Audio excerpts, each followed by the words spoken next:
In today's video, I'm going to teach you how to paraphrase Grammarly tutorial. By the end, you'll know exactly how to use Grammarly's editor and built-in chat to rephrase your writing quickly and clearly, while keeping your original meaning intact. Start by opening your browser and heading to Google. In the search bar, type Grammarly. You're looking for the official website, which should appear at the top of the results. Click through to the site.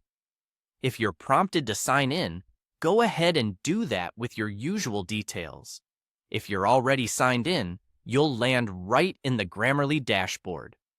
Once you're on the Grammarly site, look for the option to create a new document.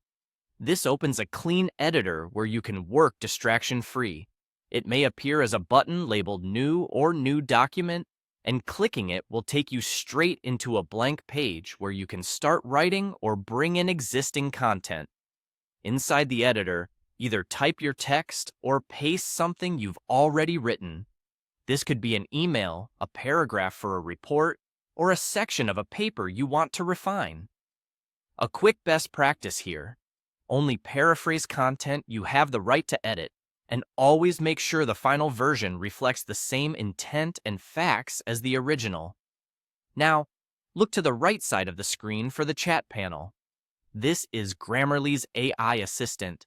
It's designed to help you rewrite, summarize, or adjust tone.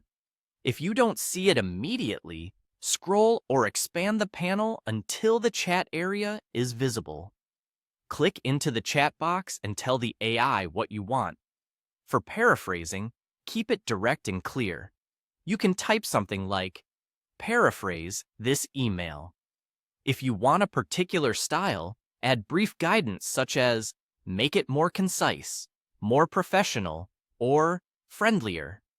The clearer your prompt, the better the results. When your prompt is ready, press Submit. Grammarly will analyze your text and return a paraphrased version. Give it a moment to generate the suggestion, and then read through the results slowly. Check for accuracy, tone, and any specific details like dates, names, or numbers to ensure nothing important changed. If the rewrite looks good, you can accept the changes.